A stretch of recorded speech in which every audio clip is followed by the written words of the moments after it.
So first of all, nothing that we say here is financial advice. All our content is for educational, entertainment, and informational purpose only. This is going to be by far the most difficult presentation for me to make, because what you're going to learn here may be hurting some of you or some of your friends. It's not something that people would like to hear or find out about it. I'm going to be explaining how scams work. And one thing that I want you to know is, like, if you know someone or if you have been in this situation, it's not your fault, okay? Even very expert people can fall for scams. And you're going to see that on what I'm going to be sharing here today. So I'm not going to name any company. I'm going to name one scam that took 50 years to fall, 48 years actually. So here we go. Again, this is our crypto talk. It occurs every Wednesday at 7 p.m. CET. 7 p.m. CET is Amsterdam time. Right, say if it is your first time the crypto talk, you'll be getting a 30-minute a link, an email where you're going to be able to get a 30-minute free consultation with me. Okay, we also are on Instagram, YouTube, Facebook, and Clubhouse. Now, remember again, nobody here is a financial advisor. Our content is just for your information, entertainment only, nor tax advice. So I use the symbol here of a pyramid scheme because historically speaking, pyramid scheme has been a scam. And what happened is those schemes, they adapt. I'm going to use an example to you. In Brazil, a bingo, gambling was forbidden. And what they did is they just renamed bingo, calling show of prizes. Okay, so they just gave a different name. You still have your card with all the numbers and the corn to mark the numbers that you had on the bingo. So now pyramid scheme is called MLM, multi-level marketing. It is a scam. Of course, not all of them fall in a certain amount of time. Some of them last long, and others collapse in a few years. Now, what we're going to learn today is how is a good scam structure? What does it promise? Why do we fall for scams? And how not to fall for them? Okay. So here again, the pyramid scheme. So I'm going to be using a scam that took 48 years to collapse. And believe it or not, if it wasn't for the crisis of 2008, this Ponzi scheme would still be alive today and will be impossible to prove was a scheme, a Ponzi scheme. So let's go. We're going to be talking about the madoff Ponzi. We're going to show how it worked, what the offer and demanded, and what made legit or Ponzi. So here we go. Oh, sorry. I didn't share my audio this time. I'm stop sharing. I just want to welcome Zanetta as well. I believe you might be new here tonight. Every week we host this crypto talk, and it's a different topic every week. So, you know, a couple of weeks ago we did blockchain basics, and now it's about how to spot a scam. So it might not be like really relating to crypto as you might expect it, but after the presentation we have plenty of time for Q&As. So just wanted to mention that. Okay. Welcome, and Richard also here. Awesome. Did you manage to share the Yeah. sound? Yep. Perfect. Hey David, it's Kevin Madoff. How are you, honey? It was too good to be true, Would you believe it? How the money rolled in? but nobody wanted to ask questions. You see a willful ignorance. Nobody wants to get in the way of all this money. Here's the statement. From small-time investors to sophisticated hedge fund managers. All these guys did was just dump money in, do no due diligence, and count their money. Amazing. Did Madoff say to you, don't put me in your prospectus? Yes, he did. Do you think that's right? And where were the regulators? Why didn't you find him is the question. I blame the government. I really, truly do. Tonight on Frontline, correspondent Martin Smith unravels the Madoff affair.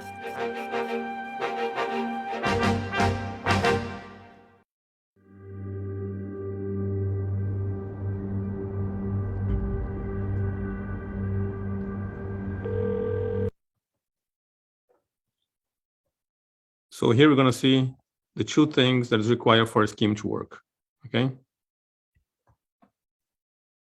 There are two pieces to a Ponzi scheme. You always have to attract new investment, and you have to make sure You don't have a sudden outflow. The key is stability. Fund managers everywhere wanted in on it. Latin America, Asia, and Europe. And they went to major banks looking for clients. Nowhere more than in the world's capital of discretion and secrecy, Geneva. These guys were going around to all banks, really, doing roadshows and saying, here it is, we have a 2% management fee on this fund, but we give you back 1% of it if you buy the fund. So you bring the clients to us and we'll give you a kickback. Exactly. It's a way really to attract, to catch, to be very aggressive in catching new clients. By 2008, 1/3 of all Geneva fund managers had invested with Madoff, to the tune of $14 billion. So I want you to see here that anyone can fall for it. Major professional Swiss bankers, hedge funds, they all fell for it. So from the very basic investor to major banks, they all fell for it, okay? And you're gonna see now, what does it promise? It promises stable returns. So is this easy money, would you say, that you're making with Madoff? Easy. Easy peasy. The arrangement was simple. With Madoff's guarantee of 20% or better, Avellino and Bienes could pocket a few percentage points while issuing promissory notes to their clients with set rates of return. You were promising people how much? All depends. Big amounts, 18%. Smaller amounts, 17, 16, even as low as 15. What made you think that he could return 20%? I don't know. How do I know? How do you split an atom? I know that you can split them. I don't know how you do it. Did you ask him? Never. Why would I ask him? I wouldn't understand it if he explained it. So I want you to focus here, because this is one key to Ponzi scheme, is stable returns. The market is very volatile. We cannot extract stability from the market. Anyone promising stable return is a huge chance of being a scam. Now, you're also going to see that there's a lack of transparency when it's a scam. Did you know where that money was going? No. The mentality of the people involved. The unofficial motto was, if we act rich, we will become rich. This was about being able to finance a lifestyle that some people only dream about. They read about these things in WN and in Town and Country, and they wanted that sort of lifestyle. They wanted to be in society. Did you ever think to yourself, this just is too easy, this is too good? I said, I'm a little too lucky. Why am I so fortunate? And then I came up with the answer. My wife and I came up with the answer. God wanted us to have this. God gave us this. So you see how easy it is for you to justify, because you have your money in and you don't want to be questioned and you don't want to feel like you are not intelligent enough to see a scheme, and that aversion to the shame, it makes you come up with justifications to continue in the scheme. So another thing that schemes have is Ponzi schemes, they do not like questions. Just legit questions, they do not like to have those asked to them. In 1992, there was trouble. An investment advisor in Seattle had called Avellino and Bienes to inquire about their steady returns. Those promissory notes didn't smell right. He was given the brush off. It was very intimidating because, first of all, I didn't want the money back, and I didn't know what was so terrible about the question I was asking. So he didn't really want to hear any questions? No, absolutely not. No. And we got intimidated by it. Other ways in which the mind tries to make it legit. It's been paying for so long, it must be legit, right? And here's where I want you to understand the difference between a legit trading platform or whatever and a Ponzi scheme is not very visible from the outside. What makes the difference is the inside. So let's say you go to a platform that promises you be trading with your money, and instead of paying you from the money that they use to trade or the revenue they made by trading, if they're paying you with the money of new members coming in, That's the difference. But that difference is behind the doors of the company. You won't be able to see it. Where's the money that the company is using to pay you is coming from? So that's why it's very difficult for us to see. That's the biggest difference happens within the company, not outside the company. Does the fact that Bernie Madoff returned $400 million to those accountants who then returned it to their clients mean that it was a legitimate operation at that time? Not necessarily. Many people point to that and say that it must have been legitimate because he was able to raise that much money. But we don't know how he raised it. We don't know where he got it. And of course, those people, they make donation, they receive awards, and that legitimizes even more their scheme, you know. In 2002, Bienes accepted an award from a local business college.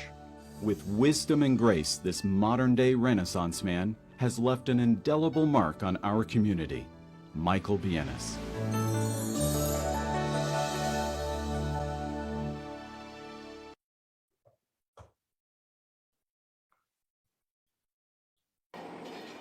By the 90s, Madoff had already formed alliances with financiers like Ezra Merkin, president of New York's prestigious Fifth Avenue Synagogue, Stanley Chase of Beverly Hills, who worked the Hollywood crowd, and Bob Jaffe of Boston and Palm Beach.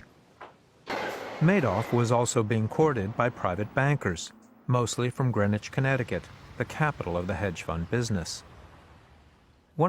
So this guy here, if you do not know, he's an ex-lawyer for the SEC.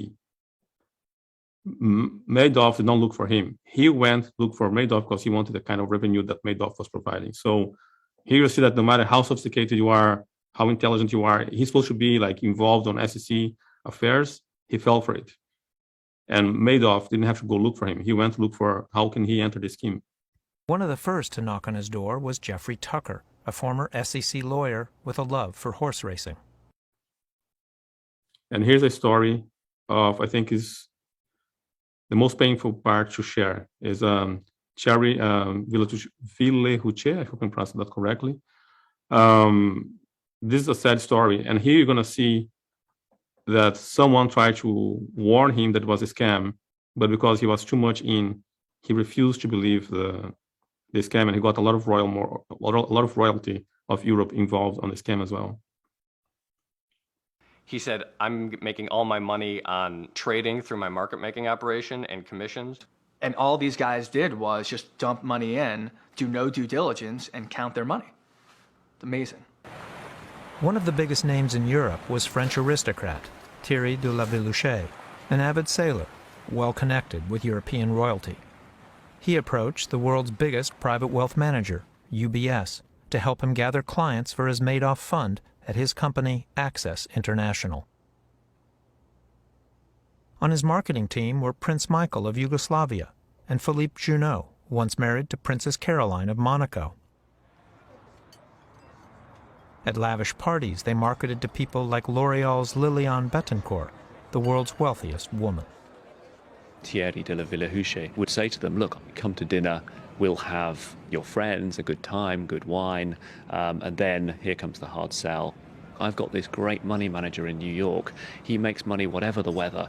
How can you make money in bear markets or down markets? So something's amiss. I brought the return stream, the track record, back to Harry. And I said, Harry, if you can do this for me, we can make a lot of money. Harry started engineering it, looking at it, and dissecting the returns, and he's, after 4 hours of work or so, came up and said, Frank, this is a Ponzi scheme. He said, what happens if you've got all your eggs with Bernie and he is a fraud? And Thierry says, he can't be. I've got all my money with him. I've got most of my family's money with him. I've got almost every royal family that I know has got the money with them. So he says, we really have done our work, Frank. You just don't have all the facts.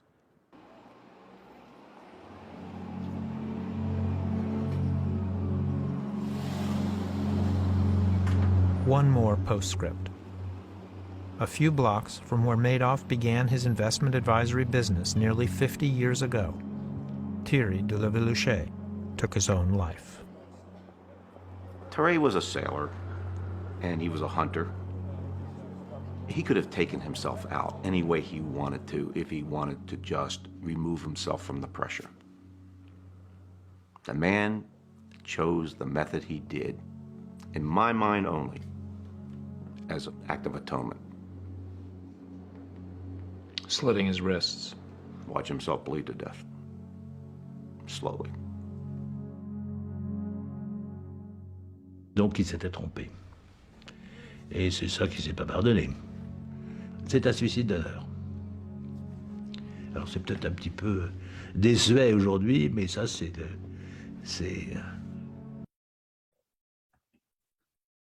So here you see that the more you are in, the harder it is for you to admit you are in a scam. And Harry, the name the guy mentioned there, is his last name is Marco Polo. And what he did is he did mathematical calculations and realized mathematically it didn't make sense. So that's what we're going to see here now. In October 2005, someone writes, I'm deeply concerned that Madoff is running a very sophisticated, fraudulent pyramid scheme. There was another. No down months and low volatility all the time just doesn't add up. So there was a steady flow of letters. It wasn't just Marco Polo's. Yes, I think it is clear that there were letters, and it is also clear that the SEC did look at him.